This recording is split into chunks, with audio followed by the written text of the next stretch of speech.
এক বছর আগেও তাওহিদ হৃদয়ের ব্যাটিং দেখার জন্য দর্শকরা মুখিয়ে থাকতেন। হৃদয় কখন ব্যাটিংয়ে নামবেন, তার ব্যাটিং উপভোগ করবেন। কিন্তু এক বছরে সেই দৃশ্যপটটা কিছুটা বদলে গেছে। আজকে যখন হৃদয় আউট হলো, গ্যালারি থেকে ভুয়া ভুয়া চিৎকার করছিলেন দর্শকরা।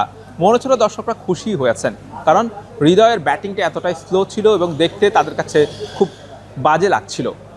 14 বলে 9 রান করেছেন তাওহিদ হৃদয় এবং ম্যাচের মোমেন্টামটা অনেকটা ব্রেক করেছেন তাওহিদ হৃদয়। বাংলাদেশের যেভাবে লিটন কুমার দাস, সাইফ হাসান যেভাবে শুরু করেছিলেন, যেই ফ্লোটা ছিল সেটা অনেকটা হৃদয় ব্রেক করেছেন। সে কারণেই আসলে রানটা একটু থেমে গেছে এবং বাংলাদেশ দল শেষ পর্যন্ত 18 ওভার 2 বলে 164 রান করে। যদিও শেষ পর্যন্ত হয়তো 180 পার হতো, তারপর হৃদয়ের এই ব্যাটিংটা কিন্তু প্রশ্নবিদ্ধ।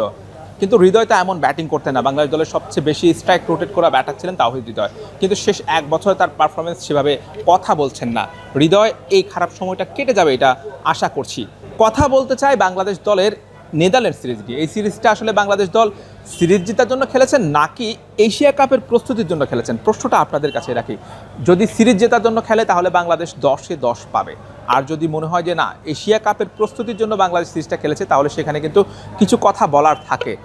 প্রথমত বাংলাদেশ দল প্রথম 2 ম্যাচে টসে জিতে প্রথমে ব্যাট করার সিদ্ধান্ত নেয়নি, প্রথমে বোলিং করার সিদ্ধান্ত নিয়েছে এবং নেদারল্যান্ডস অল্প রানে তাদেরকে গুটিয়ে দিয়ে বাংলাদেশ সহজে ম্যাচ জিতে। কিন্তু বাংলাদেশ এশিয়া কাপের যে প্রস্তুতি, ব্যাটারদেরকে একটু ট্রাই করা বা ব্যাটারদের প্রস্তুতিটা, সেটা কিন্তু নেওয়া হয়নি। আজকে আমরা দেখেছিলাম যে সুযোগ পেয়েছেন নুরুল হাসান সোহান, তিনিও বেশ ভালো ব্যাট করেছেন, 22 রান করেছেন। জাকির আলী অনেক, শামীম হোসেন পাটোয়ারি এবং তাওহিদ হৃদয়ের ব্যাটিং ছাড়া মোটামুটি আর সবার ব্যাটিংয়ে কিন্তু ভালো ছিল। লিটন কুমার দাস, তার সেঞ্চুরি করার সুযোগ ছিল, তিনি 73 রান করেছেন, সিরিজ সেরা হয়েছেন।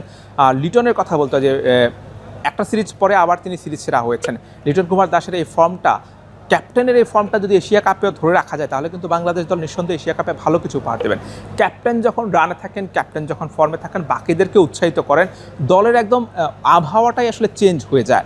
বাংলাদেশ দলের আসলে বলছিলাম যে প্রস্তুতির কথা, এশিয়া কাপের প্রস্তুতির কথা, যদি এশিয়া কাপের প্রপার প্রস্তুতি নেওয়ার লক্ষ্যটাই থাকতো, তাহলে কিন্তু বাংলাদেশ দল প্রথম 2 ম্যাচও টসে জিতে ব্যাটিংটাই নিতেন, চ্যালেঞ্জ নিতেন যে আসলে প্রথমে ব্যাট করে বাংলাদেশ দল কত করতে পারে।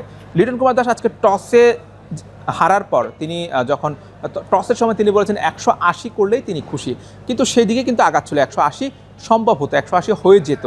আবার তাওহিদ হৃদয় যে মোমেন্টামটা ব্রেক করেছে, সেটা না করলে কিন্তু এই স্কোরটা 200 কিংবা আরও বেশি হতে পারতো। বা লিটন কুমার দাস তিনি যদি সেঞ্চুরিটা করতে পারতেন, তাহলে কিন্তু স্কোরটা আরও বেশি হতে পারতো।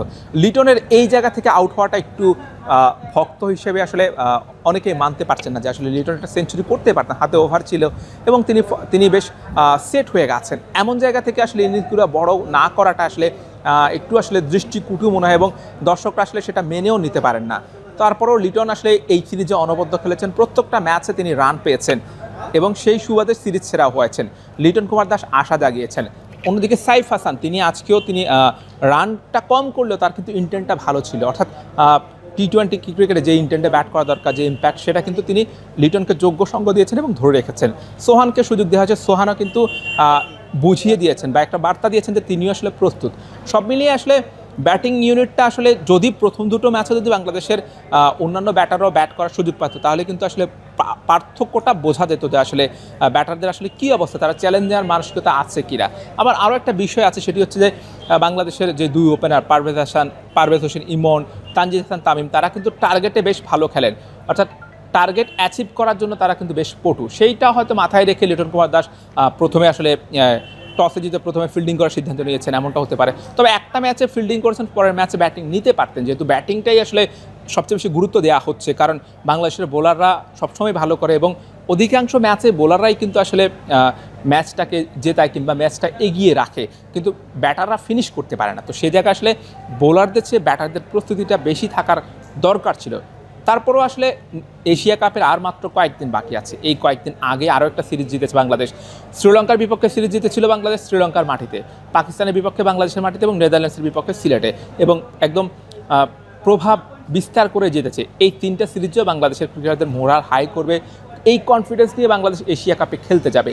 আজকের ম্যাচটাও যদি পুরোপুরি খেলা হতো, বাংলাদেশই জিততো, কারণ 180 রান করার মতো নেদারল্যান্ডসের কোনো সেই সামর্থ্যটা হয়তো হতো না, বা বাংলাদেশের বোলারদের বিপক্ষে হতো না। আজকের ম্যাচটা যদি হতো তাহলে আরেকটা ভালো হতো যে আসলে রিশাদ হোসেন, নাসুমা আহমেদ, সাইফুদ্দিন তাদেরকে আরেকটু যাচাই করার সুযোগ থাকতো।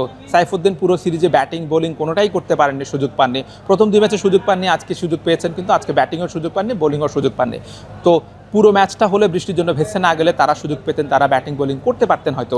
তো সেই জায়গা থেকে আসলে একটু ঘাটতি একটু থেকে যায়। তারপরেও আসলে যে যতটুকু হয়েছে আমার মনে হয় অন্যান্য টুর্নামেন্টের তুলনায় এখানে এইবারের প্রস্তুতিটা বেশ ভালো।